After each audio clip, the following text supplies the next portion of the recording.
So we're just gonna go kind of really quick presentation here, just give a general overview of the project. We have several other people here that are gonna play a key role in the project that will also talk a little bit about just different aspects of the project. So here's the quick agenda. So I'm here, I also have my colleague here, Joe Kahn, who is the main engineer on this project. We also have a couple representatives from the contractor, Lauderdale Construction here, as well as the inspector for St. Paul Water, who will be able to talk about the water main component of the project. And then as the mayor said, we'll have time at the end for questions. As I'm sure you all are aware by now, this is the project location. Eustis Street will be fully reconstructed with street and utilities. Roselawn Avenue, mainly just a mill and overlay where they take off the top layer of the bituminous and repave. There will be some other smaller spot repairs as well, which I'll get into in a minute. And then the alley to the west of Eustis, both north and south of Summer, the project will be paving some of the gaps that currently exist in that alley system. So a little bit more detail about the project components. Eustis Street, we will be replacing the water main, the storm sewer, and reconstructing the entire roadway. Roselawn Avenue, in addition to milling off the pavement and repaving, we will also be replacing some of the damaged curb that's out there. There's some curb that just needs to be replaced. We'll be doing that as part of the project. Some spot utility repairs. There are a couple of utility structures that need to be repaired and will be replaced. So we'll be doing that as part of this project. There is one block of water main that will be replaced, and that is on the south side of Roselawn between Eustis going west to Malvern. And there are two services on that block. So St. Paul Water will talk a little bit more in detail about the impacts of that in a second here. As well as we may encounter some poor roadway conditions underneath the existing bituminous. And if we do, we'll have to dig up the roadway in those locations and replace potentially the gravel beneath, as well as some of the underlying bituminous. And we will also be replacing the alley aprons between Malvern and Walnut on Roselawn. Third component of the project is alleys. As I said, basically just kind of regrading and paving the gaps, the two gaps in the alley system to the west of Eustis. In conjunction with the project, Excel Energy, if you may have already noticed, is out replacing the gas main on Eustis Street, basically going from Summer south to Lauderdale. And they are installing dual mains, so on each side of Eustis, just inside the right-of-way. So they are installing new gas mains, and we'll be replacing all the services on that segment as well.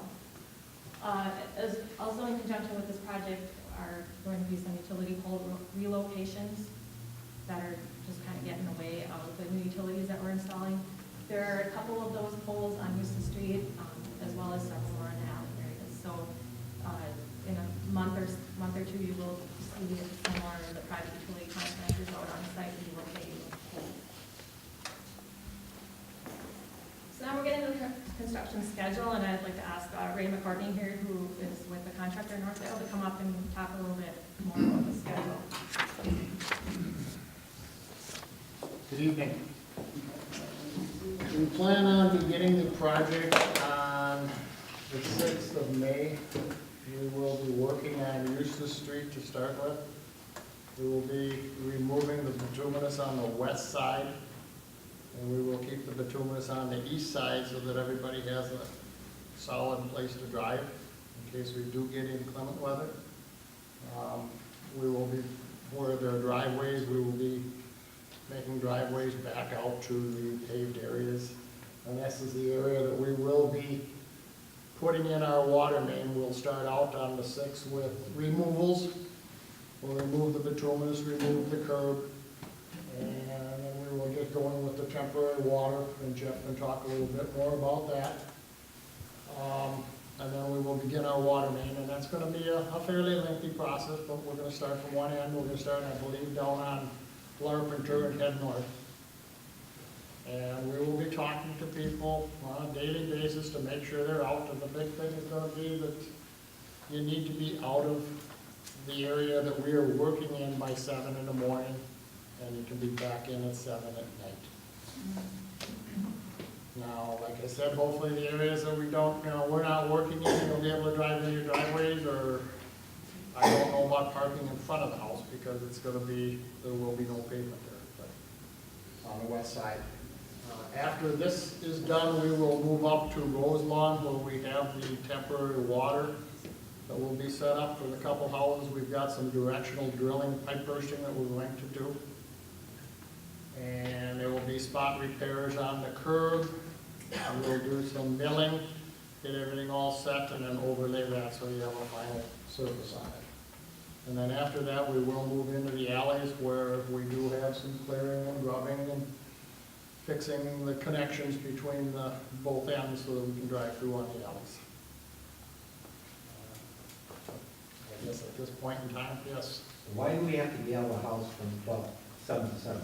Because that's what our hours are, 7 to 7, and we're working in that area. Now, I mean, obviously, if you're 3 blocks up, you don't have to be out of your house, and that's why we will be in contact with you so that you have an idea of where we're gonna be.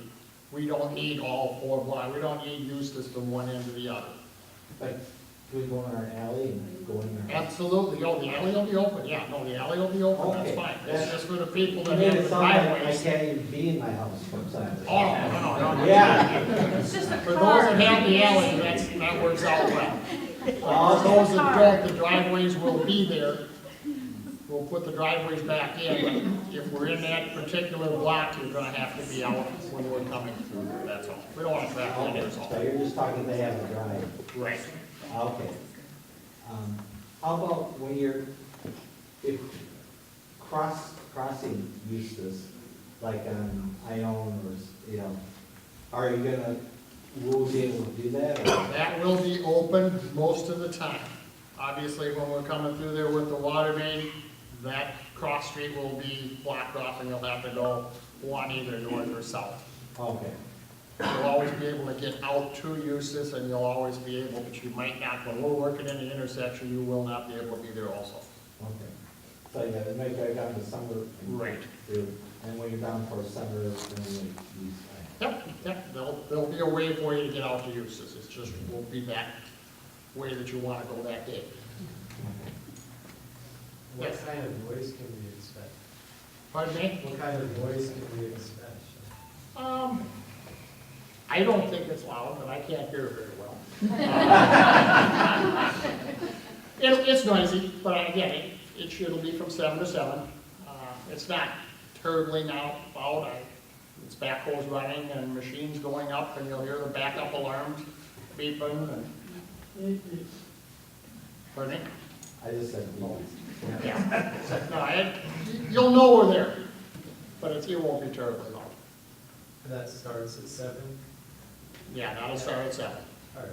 We won't get going before 7.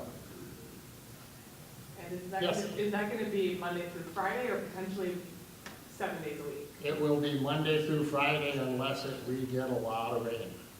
If we get a lot of rain, then things could change. But otherwise, we plan on just Monday through Friday. Yes.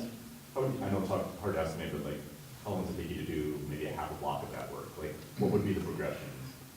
I would hope we'd get about 300 feet a day of water main, is a rough idea. So, and once we're through a block, we'll try and straighten it back up so you can use the crossroads and everything else. But we're gonna wait until we get all the way done, then we have to come back and test and do some services. And then we'll remove the other side of the road and do a little storm sewer, and then we'll start putting the street back together.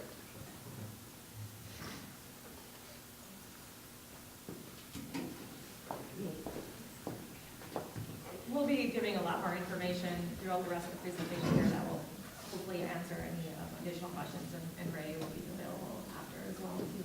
So I just want to touch briefly on the gas main installation. Excel was not able to send a representative tonight, but as you probably know, as I guess I mentioned previously too, that they did start their installation this week. They're installing new mains on both sides as well as services to all the homes. So what you can expect if you're on Eustis Street in this area is when they do install your service, you will have 2 small pits in front of your house. One will be closer to the right-of-way at the gas main. The other will be back at your house near the gas meter. So they are going to directionally bore the service underground, so they don't have to trench all the way to the house, but there will be those 2 pits at each end where they have to make their connections. I did put the contact info here for Don Pella, who is the contact with Excel, and I also will have it up at the very end of the presentation. So he said feel free to contact him at any time if you do have questions regarding the gas main installation. And that should take about 4 weeks, and then they'll be out and done. And now I'd like to have Jeff Martin come up with St. Paul Water, and he will talk about the water main replacement. Good evening, everybody. I'm Jeff Martin with St. Paul Regional Water Services. I'll be working with Ray's guys out here during the water main installation, making sure that everything gets installed according to the standards that we request for installation. I'll also be working on the testing that's required at the end of the installation, ensuring that we have good quality, healthy water for everybody to consume. One of the things that will be taking place, I'm having a hard time seeing. Give you a little overview here. Basically, for those that don't know a whole lot about water main, and I don't expect you to, basically it's a large diameter pipe that's out in your street or road right away. It's on the west side of the road, and that's why Ray said that we were going to start on that side of the road. Basically, we're going to dig down, we're going to find the old water main, we're going to have it turned off, and then we're going to pull that up, and then as we go, we're going to replace it with new pipe. So in essence, by the time we start on the north end of Larpenteur and get down to Roselawn, that whole stretch will be all brand new pipe coming along. The type of pipe that we're going to use is called ductile iron pipe. I know up here it says it could be a couple different kinds. We are going to have a little bit of, it's not quite the PVC, it's called HDPE. It's a plastic pipe that's going to be on the Roselawn end.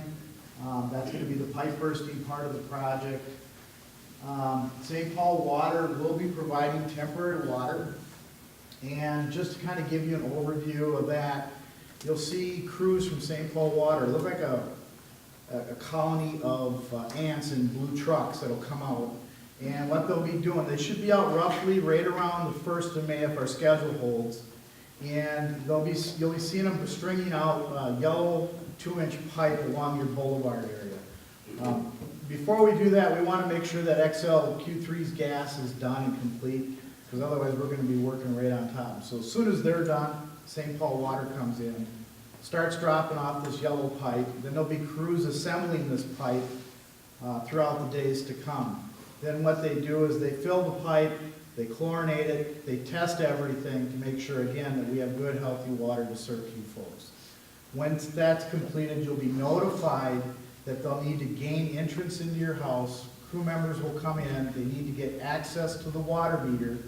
They turn off the valves at your water meter, and then there'll be a gray hose that comes off of the yellow pipe in your boulevard area that gets attached, in most cases, to what we call the spigot, where your garden hose is. And what we do is they put a Y on there so that you can still use your garden hose access to it, but yet we can still supply water to your home, and we call it a back feeding process. So the water will go through the spigot backwards into your house, and it stops at the water meter because all the valves are off. This way we're not also pushing water out to the existing water main as the crews are digging and reinstalling.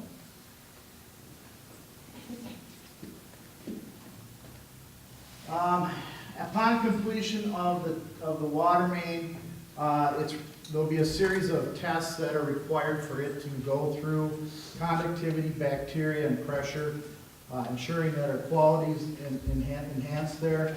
At the same token, once we're done, everything is passed, then the crews will come back and start the reconnection of the existing water services to each home or building. But we won't do it until everything is passed. So it'll be, like Ray said earlier, you'll see us kind of tracking down from Larpenteur to Roselawn. Once the testing's done and everything is passed, we go back, probably back up to the Larpenteur end and start coming back down, just reconnecting each service on east side and west side of the road. This project has, in case I know a lot of folks might have some questions regarding their services, this project's 100% copper services, so there's no replacement, there's no service work called out for on this project. It's strictly just revo.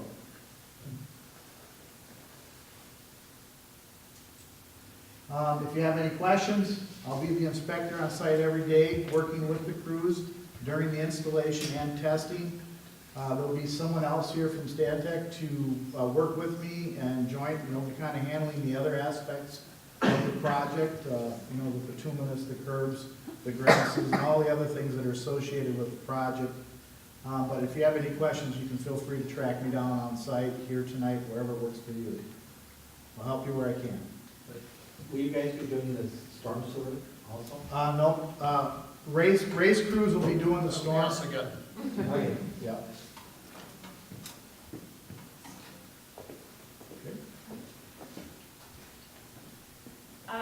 Now we're getting to kind of the fun part of the presentation, more pictures, to kind of give you an idea of what you can expect out here.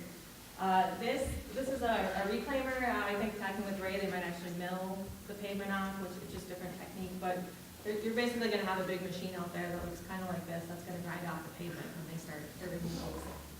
This is what a typical project street might look like once the pavement is removed. This, as you can see, is after some rain, so, you know, if and when we do get rain, you know, your street, we do our best, and I know the contractor does their best to try to, you know, keep them drivable, but you do end up sometimes with somebody. That's why we are gonna do just one side of the road at a time, so you always have, until the water main is done, you'll always have a hard surface to drive on. Then we get into the water main installation. This is where things start to get a little more challenging, where you have your, you know, your deep holes in the ground, but again, you will have that east side of Eustis to still drive on, so that will help. Next, to get into storm sewer installation, just kind of pictures again, you know, these pipes are gonna be 4, 5, 6 feet deep, so to get that deep, you do have to dig some, you know, fairly sizable trenches, so this is kind of what you can expect to see out there. Same time though, however, and Ray talked about this, you know, we do try to maintain access as much as possible, so when the contractor is, you know, 2 blocks away working on water main, this is kind of what you can expect your driveway to look like. They will patch it in, you know, once the gravel, or once the bituminous has been removed, they will patch it in with gravel temporarily. Once all the utilities are in, then they start doing, basically, excavating out any extra material that is on site so that they can start to build their roadway base. So you can, you know, this is kind of a typical example of what it's gonna look like. You're gonna have kind of a big, you know, 2 to 3 foot deep, you know, large roadway trench as they start building the roadway back up. Then they start bringing in the gravel. This is where the gravel, you know, what it's gonna look like then when they start bringing the gravel in. Once the gravel gets in, things get a lot better for everyone. Then, you know, once the gravel's in, driving, it's a lot easier to drive on. And then they install the curb. Now, curb installation, I guess, and you can go to the next one, the driveway apron. The only thing about this is that once they install the curb, you can't drive on it for 5 to 7 days. So for that week, you will not be able to get in and out of your driveway if you're on Eustis Street. But we will make sure that everyone is aware of that at that time. And every driveway apron off Eustis will get a concrete apron, just like this, go about 5 feet back behind the curb.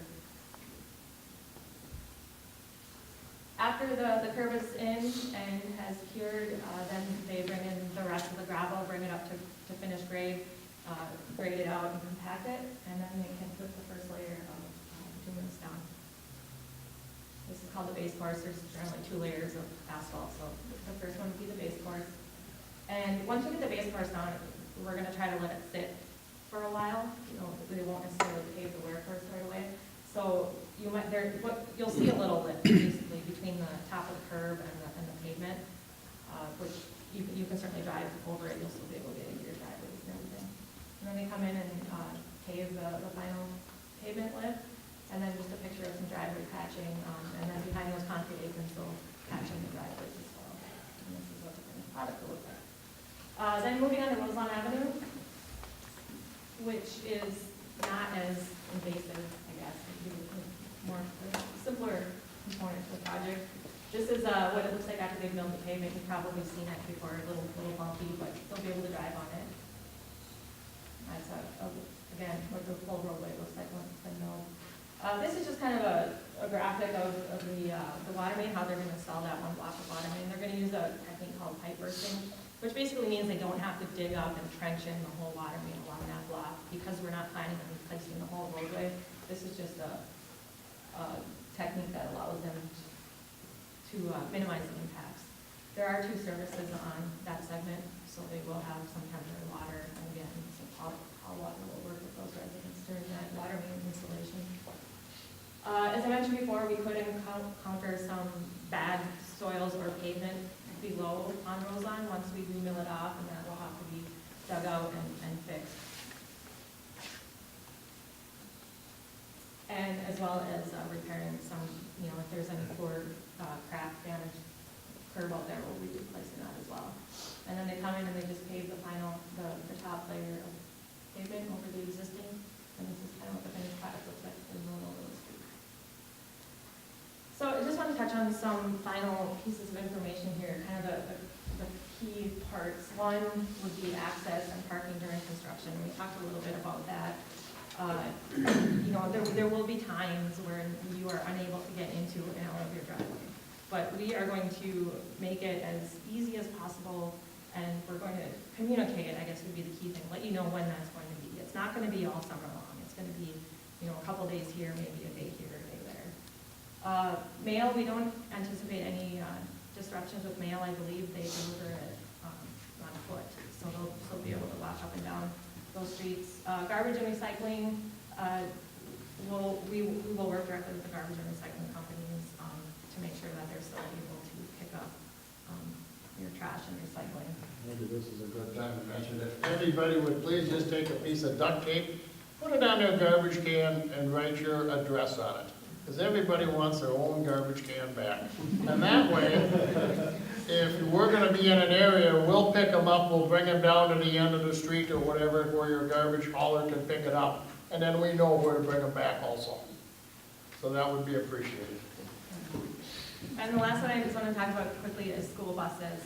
We will be communicating with the school district now that we have a schedule, letting them know what's going on, and they will, we'll work with them to figure out, alternate routes if needed, and then that information will all be distributed to you as well.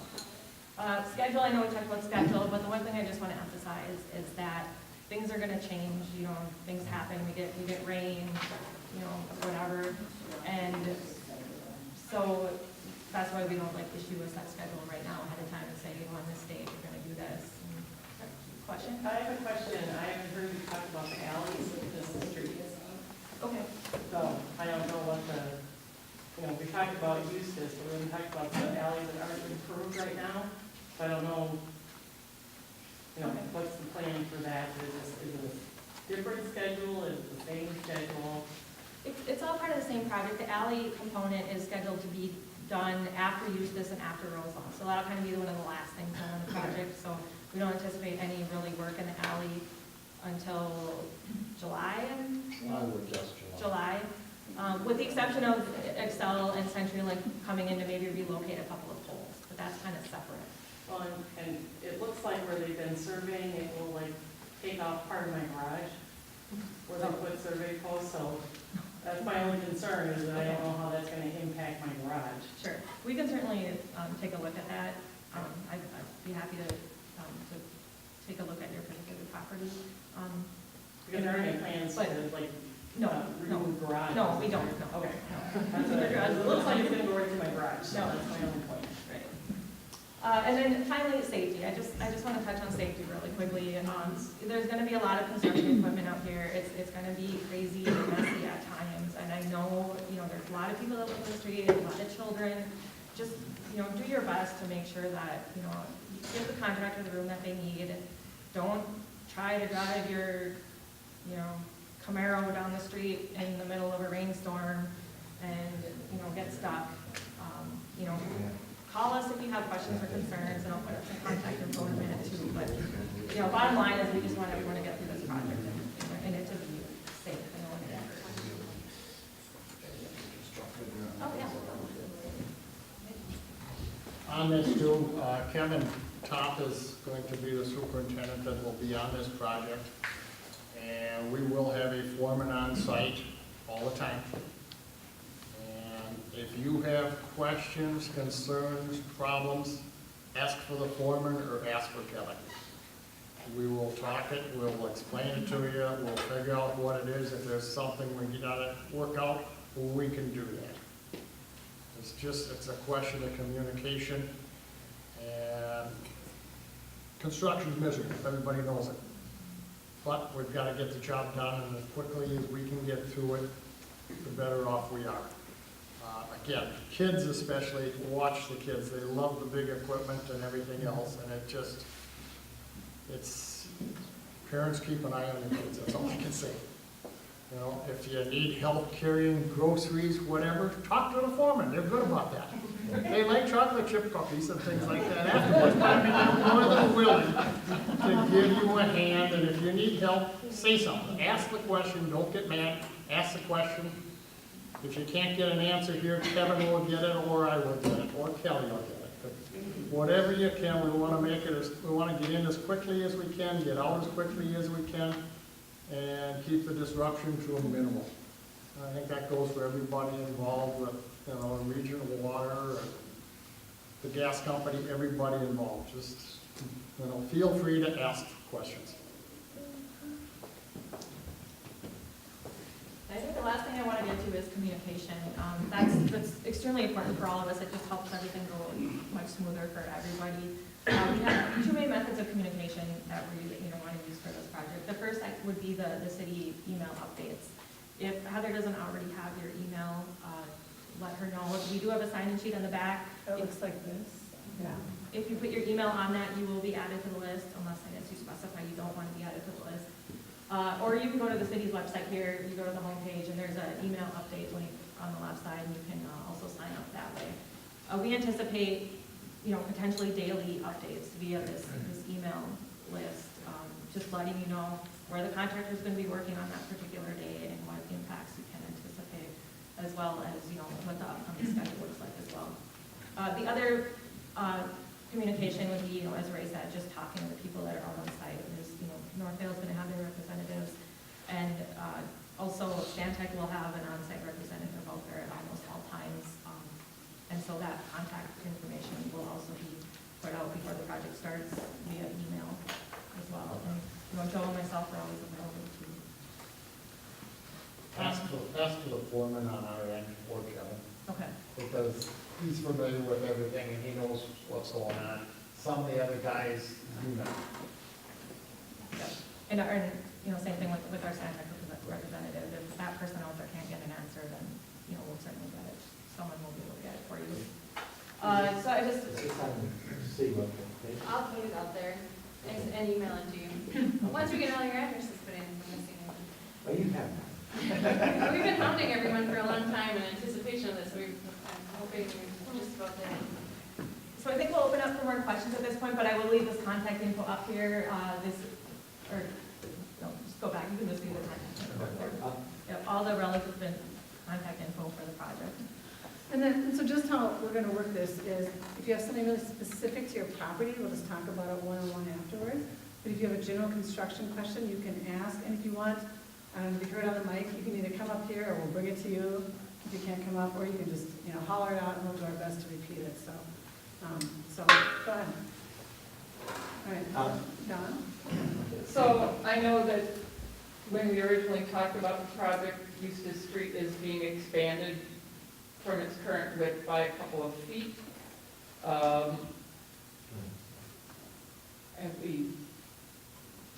I never heard a final thing on how that was going to take place, and then how will that affect people's sidewalks that are already in place going out to Eustis Street? The proposed width is still roughly 2 feet wider than what is out there. So that is what you will end up seeing. The center line of the roadway is going to be roughly the same. So, about 1 foot on each side of the roadway is what you can expect. Any sidewalk as well as driveways that get disturbed as a result of the construction will be replaced as part of this project. So we will go back and reconnect to the existing sidewalk then. If you want a part of your sidewalk going to your house, or the whole thing replaced, can you add that, talk to the contractor and have them do it? So the question is about getting sidewalk, or I know a lot of people ask about driveways replaced as well by the contractor. So Ray, you have an answer? Our answer is we are not interested in it because the cost would be prohibitive. if we have to do it. Okay. But there are many other contractors, we will talk to our curb contractor and see if he is interested. The last time I checked, there was a gentleman that, I don't remember who was, that was wondering about it, and he was not interested in it either. So Okay. the best thing to do is probably just get a private contractor that will take it from where we leave off and go from there. Okay. We do have as a handy tip, a Lauderdale resident is well regarded for that Yeah. kind of work, so probably pretty busy. Get your name on the list early, but yeah. I saw more. Okay. Approximately how long do you expect the project to take? The question is, how long do we expect the project to take? It, you know, it should be wrapped up by the end of August, you know, but you never know what's gonna happen. That's our goal. The goal is actually to get everything wrapped up by the state fair. Rose? Yeah, I live on Malvern, north of Roselawn. I'm very concerned about when is the Roselawn part of the project going to happen? Is there a start date on that? I would say it's going to be July. So the question is, when are they gonna start work on Roselawn? Yeah, You know, we weren't gonna throw a date out there because it's gonna change 10 times before we get there. July probably, maybe early July. But we will certainly, you know. As we get a little closer, we can update you, we can update the website too, and, but the way it's looking right now is probably gonna be sometime in July. okay. Paul, are you gonna, when, do you anticipate doing the final asphalt surfacing of the wear layer right away, or? That'll probably be done just at the very end of the project. You get everything, sidewalks in, the sod in, everything taken care of, manholes raised, and then just before we're close to being out of there, we'll come through and pave the whole thing so it looks nice and neat, it's not all nicked up and everything else. So when you're done, all said and done, it's a nice, fresh looking project. You had a question? Sewer lines. The question is about the sewer services and if there will be impacts to those. In general, we are not touching any of the sanitary sewer. There will be spots where as they're running along and installing the new water main, they will have to go through that sewer and they will just replace it right there on the spot. So we don't anticipate any impacts to service. And, you know, as far as like if you have tree roots in your service, that will not be impacted or touched as part of this project either.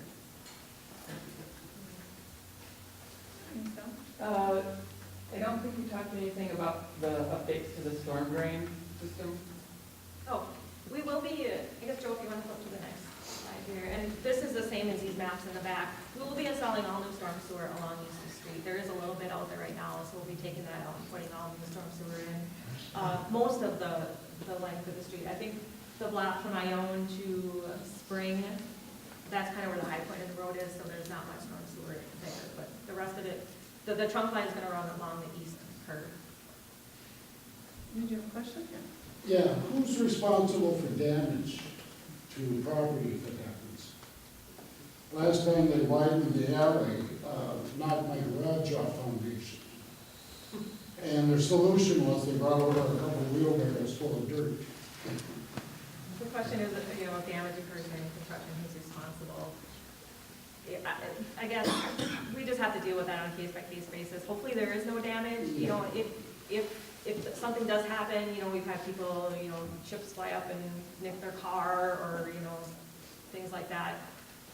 There is a process, and I can't remember what that is exactly. The process, they told me to call my insurance company, and they said they're not responsible, and I went back to Lauderdale, and I got the wheelbarrows full of dirt, but the garage is still off foundation. A lot of times it does have to go to your insurance company, who in turn turns it down, Mhm. and then you would file a claim with the city of Lauderdale, is what it is. I mean, obviously, if it's something we did and we know we did it, we've got insurance for it also. You know, Because it's that's the way it went, and Right, no, my it's- mother owned the house at that time, Right, and she just said, we don't work that way, and No, there's a way of going through it. I mean, typically speaking, you go through your own insurance company, they turn it down, and you turn around and have to file a claim with Lauderdale, who has a contract with us, and then our insurance company is involved in it too. I mean, if it's something that we did, we don't usually have too much of a problem. Yeah, everybody denied it, and they brought over 2 or 3. Well, and again, I'm talking real general. I can't be specific, but there are certain things that do come up that do have to go that way. Okay, thank you. We have about 15 minutes, yeah, go ahead. If we have questions about specific work area or schedule for our particular house, obviously like this is not the venue for that, is there a way to find those details? So just we can if we have a bunch of like native species in our front yard, we want to remove some of them, one, to get them out of the way, but also to relocate them to other parts of the yard that aren't going to be impacted. If we want to know how to plan that, is there a way to get an idea? Maybe that's just talking to the foreman on when the work begins. Okay. Or if you have questions beforehand, before the project starts, so you can talk to myself or Joe too. Just get an estimate of time and work area, because also like, we have some paving stones and stuff, and get those out of the way, and just make the work area easier. Well, we'll get a little bit better sense of the schedule. We'll have a better schedule, but like I said, right now, we're looking at starting May, I believe it's 6th. Sure. So if there's things that you can get out of there ahead of that, that'd be great. Yeah, and then part of it's just like, like what's the, we know what the right of way is, but what's the work area? It's like, we don't want to move too much or too little. Yeah, and then the inspector from Stantec or our foreman or someone can show you where that's gonna be and kind of anticipate what the impact's gonna be. And I did just say, Heather's gonna send out this, right, the PowerPoint, because there's a lot of useful contact information. And I'm sure what's gonna happen is you guys leave here, you'll be like, wait, I should have asked him this, so, there's ways to reach out to us, all throughout the whole project, but we'll send this out too, because there's a lot of good information in here. What we might do is, yeah, go ahead. Then we're gonna break it into just individual questions, but yeah. Go ahead. Just a couple quick questions. So just to be clear, like the pink right-of-way stick that's been hammered into each yard is more of like a guideline for where the gas service point will be or whatever. On Eustis, it's about 8-9 feet on their property. I just want clarification on that. Yep, yes, the gas company did request approximate right-of-way stakes, because they want to, keep their gas main as close to the right-of-way as possible, so that they're not in the way of the other utilities that will be installed. And then there's an expectation that there will still be some more trees coming down? Yes, there are some trees out there that are really close to the road, and due to the fact that we're putting utilities on both sides, they will need to come down. We do have them located, marked with the X on the map. If you have questions, sometimes we do our best initially to determine what needs to come down and what doesn't. There's always changes that need to be made in the field. Sometimes we can save a tree that we didn't think we would be able to. Sometimes we get out there and like, oh, this tree's really leaning. I think we'll have to take it down, things like that, so. And then I'd like to have my driveway rebuilt. Is there anybody I can drive?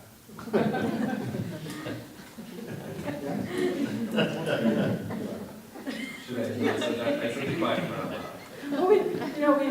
We did just get that question. But someone's saying that, if we get someone else to do the work, or to continue the work, and you said it isn't really a financially viable option for you guys, but it could be the possibility of working with a local contractor, and like I said, we got a stellar citizen who does that professionally, actually. So, probably is booked, but I mean, it might, if you're really interested, you should reach out. All the people who are interested should get together and try and get a package together. I know you want to break this along. This was mentioned by a few of us, and I think you folks actually with your kids back in January, which is the last thing we were able to do. Maybe this is a later project question, but this idea of final product, kind of like the surface, but as far as traffic calming, pedestrian protection measures, things like that. At what point is that going to be decided, or may have input on that, or decide what's going to be done as far as striping or final things like that? What would be the best way to provide input or get information about that aspect, towards the end of the project? Question was about traffic calming, if that's going to be incorporated in the project at all. We will be striping Eustis Street as part of this project. We'll have the parking lane on one side, and then what we call fog lane, that's going to be roughly 2 feet off the curb on the other side. But beyond that, we don't have anything incorporated into this project, but I know it's something that the city is considering, and I imagine we'll look into, on a larger scale after this project is completed.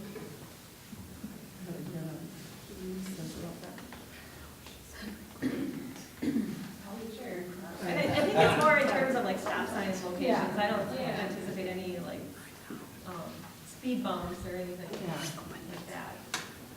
But that, yeah, I'll just preface it by saying it's a long-standing conversation, and one of the benefits to us buying back the street, and that we're really looking at it as, you know, maintenance and stuff, but one of the benefits is we can treat it as a city street, and we can consider traffic flow throughout our community and make some decisions about how to kind of route it, so it doesn't feel like it's a thoroughfare, basically. So the timing of that conversation, Heather, I don't really have a sense of.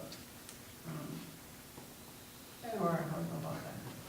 I'm trying to say this in the nicest way possible, because that was always the complaint about the county. To them, this road was a thoroughfare, and it was meant to move traffic as quickly as possible. To us, we view it very differently, but I think there's a certain amount of trial and error that we're gonna have to do. I mean, we've talked about putting a stop sign at Spring and Eustis, because that seems logical. My intention, once we get going this, is to talk to Roseville, because I think the stretch from Cleveland all the way down to Eustis without any stopping is a long stretch. And talking, because we have to, I mean, there's still, at Fulham, there's still multiple parties involved in that roadway, and talking with them about whether it makes sense, and we haven't gone into great detail. I think that part of what I think will happen, and I hope it's more long-term, is that when people have to find an alternate route to avoid going down these streets, that they'll start taking some of the other roads, because we, I mean, you guys all live there, you see it, we see it.